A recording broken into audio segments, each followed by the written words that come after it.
I've been talking about Darrell Henderson all offseason, how I think he's the future of this Rams rushing attack. I had a chance to catch up with Fantasy Couch. I went on his show to talk about this very topic and more. Here you go. Top 5 running back. You're watching the Fantasy Football Show.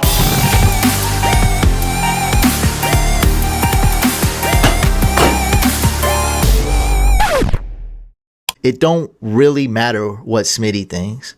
It don't really matter what I think. Don't really matter what you think. But when Andy Reid or Sean McVay or whoever the GM is on the Rams goes out and gets a player, they trade up to get a player or they spend draft capital on a player. And I learned this more so. I already knew this, but I learned this way more in Dynasty. That means that they like that guy. So who cares what you think? They liked John Kelly in round 6, which was cool. Everyone was wrong about it. That's cool. Like, I thought I wasn't on John Kelly's hype train, but I wasn't off of it either. I was like, hey, maybe this guy got some potential. He's talented. Like, there's no doubt about it. I kind of agree with you guys, but beware.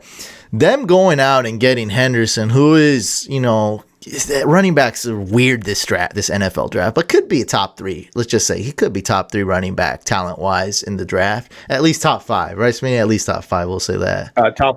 Top 1. But go top ahead. 1. Yeah, I mean, Josh Jacobs very arguably isn't the best. So, Smitty thinks he's number 1. But I think, if you weren't you, right, let's just say other people's opinions and scouts and whatnot, top 5 would easily top 5, right, Smitty? Easily, because he had more 20 and 40-plus runs than anybody in the nation. So it's not opinion, it's fact that he is the most explosive home run hitting running back in the draft. And would you say as a scout and other people's opinion, like GMs and whatnot, should be top 3, right? Regardless of how you're thinking. I would say before landing in with the Rams, he was definitely top 5. But I think, yeah. Okay, top. Okay, so let's just say he's top 5. So, GM scouts probably think he's top 5. Rams really wanted him. So I just don't see the Rams being like, all right, this guy sucks, but we really just need a running back to, I think the Rams knew about Gurley's situation, obviously, with Sean McVay's constant lying to us fantasy owners about Gurley's situation last year. Oh, he's going to be fine. He's going to be good for this playoff game. He's fine. He's healthy. He's going to be big feature in the Super Bowl. Lies, lies, lies. And then they go up and spend real draft capital. Like in this draft, getting a running back in round 3 means I want a running back. There's no Saquon Barkley this NFL draft. So the Rams believe in Hendo. That's all I'm gonna say. Maybe Smitty's wrong, maybe I'm wrong, maybe you're wrong. Yes, we're wrong sometimes. But the Rams believing in Hendo, I believe it. I think that's dang near a fact. And the and Gurley's health being a huge risk, I think that's dang near a fact too. And there's 3 things, or maybe even more than 3 things, that I can give advice on as far as crafting and honing in on your dynasty skills so that you can absolutely dominate. And the advice that I have people is start to learn how to absorb everything. And once they're what I call the writing on the wall, when there are multiple things hitting you, whether they're red flags in a negative sense or a lot of positive things, when you put it all on one thing, like you say, I have a gut feeling that this guy's going to do well, there's a lot of opportunity for you to be wrong, even though you're not wrong. You might be right about the talent, but like you said, the coaches can make the call and ruin and crap the bed for you in your pick or your prediction. Like Jeff Fisher could have done that to you, right? If he kept being the coach. Yeah. When you learn how to absorb everything and take in multiple things. So, for example, situation. So, in the sense that Todd Gurley's looking like he's probably on the decline, no question about it, for his career. They're talking about limiting his usage, even if he can play. Him saying he's not sure where he'll be in 6 months when he talked about playing in week 1 months back. Him limping around on the TMZ video that you and I talked about when we did a video last. All that stuff points to, okay, there's some huge injury risk for him, even if he is able to play, which I predict something's going to unfold and he's not going to be quite ready for week 1. I've been saying that since January. Yeah, that's my best case scenario. And I mean, I can change. I'm down to change my assessment and whatnot, with the more news we get. But right now I'm sticking exactly to that, because everything's pointing still towards that. Is Gurley takes maybe 30% less snaps, plays 70% of, gets 70% of the snaps, around 70% of the touches, and has a healthy career, and is still very good, maybe low end RB1, around there, like still must start every week. But that's the absolute best case scenario, because even what Smitty said, even if he's healthy, how could you not, it'd be so dumb to not limit this guy? Because last year they played him too much. Even if you knew, even if you didn't know about this knee, which they kind of knew. I think he tweaked it week 1. It was kind of hurt. And even if you didn't know, they played him kind of dumb. If you have a 2 touchdown lead, man, take this man out the game. He's so valuable to your team. But even if you are quote unquote healthy, which he'll never be, so anybody labeling him as healthy, or if he says he's healthy, or anybody, that's not going to be accurate. Limping, that's insane. Yeah, that's not a good sign. Arthritis doesn't go away. It's only going to get progressively worse. You can limit it, curb it, whatever. Try to curb the symptoms, which is that's not good.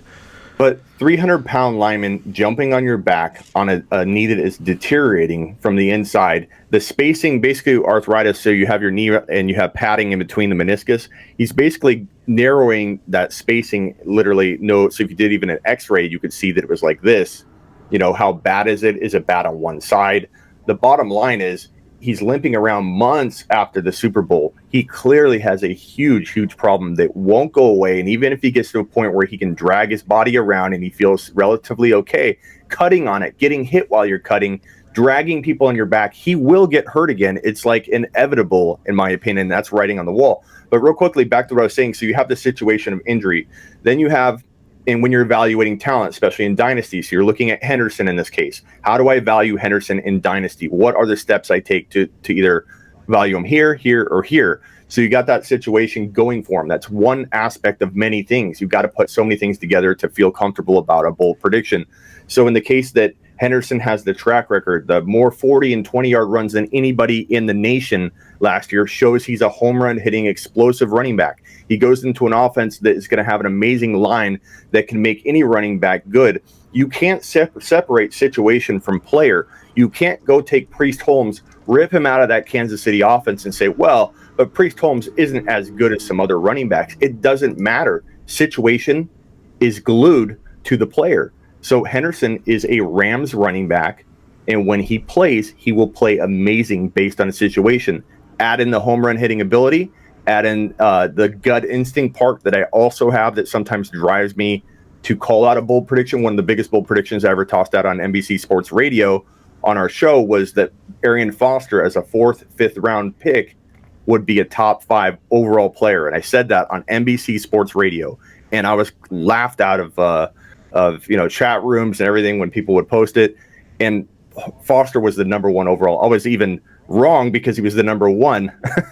But my point being is that was a lot gut instinct for me, and gut instinct is half the battle for me. The other components, if you can mix them in and feel comfortable and support your bold prediction, that's how you dominate in Dynasty. That's how you separate the players that you have good feelings about, but you're unsure if they're going to land. That's probably mastering that skill and knowing yourself and when to honestly and objectively say, this guy's got it gut instinct wise. I feel it. Now let me look at the scenario. How can it play out? What are the odds of it playing out? And with Henderson, it's all writing on the wall to me that he will be dominant in winning leagues in 2019. And the Rams believe in something too. That's why they went and got him. The man has over 1,900 rushing yards the last year. He just was a beast, and yeah, I mean, he's a guy I'm definitely targeting in Dynasty. A guy I'm definitely targeting in redraft, maybe round 6 or 7 though in redraft. It's just so amazing. Top 5 running back. You're watching the Fantasy Football Show.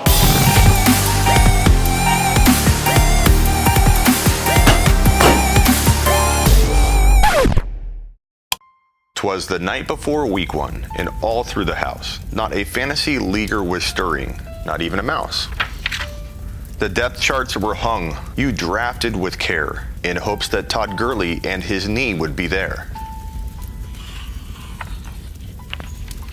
Fantasy drafters were nestled all snug in their beds, while visions of touchdowns danced in their heads. Fantasy lineups were set, submit buttons were tapped, expectations of winning, the prize money all wrapped. When out during pregame, there arose such a clatter, Gurley owners sprang from their beds to see what was the matter. Turning on ESPN and Fox Sports with a flash, images of bleeding out cold, hard cash. Todd Gurley was limping like he was running in snow. Thoughts of high hopes, oh where did they go? When what to your wondering eyes did appear, but a miniature man, 5'9", with no fear. He had speed, acceleration, damn he was quick. You knew in that moment, hell, that ain't Saint Nick. More rapid than eagles his quickness then came, and he whistled and shouted and said, say my name. You yelled, Hendy, quick Darrell, I'll call you what you please. He said, D. Henderson's the name, now get on your mother knees. To the top of the lineup, the stats would grow tall, as hopes of Todd Gurley, crashing they'd fall. So depression set in. What the hell did you do? You drafted Todd Gurley, you dumb miserable poo. You drafted him despite warnings. You thought you were tough. You didn't even listen to draft his handcuff. With league safe now full of entry fee dues, you yell out, WTF, I don't want to lose.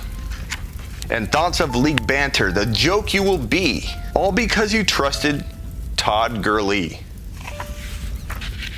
Amazingly, Henderson carries the Rams on his back. You feel like you've just been kicked in the sack. The writing is on the wall. You get no pity. Next time you will listen to the one they call Smitty. Henderson is gonna ball. Don't judge by his height. Happy Christmas and week one. And to all, a good night.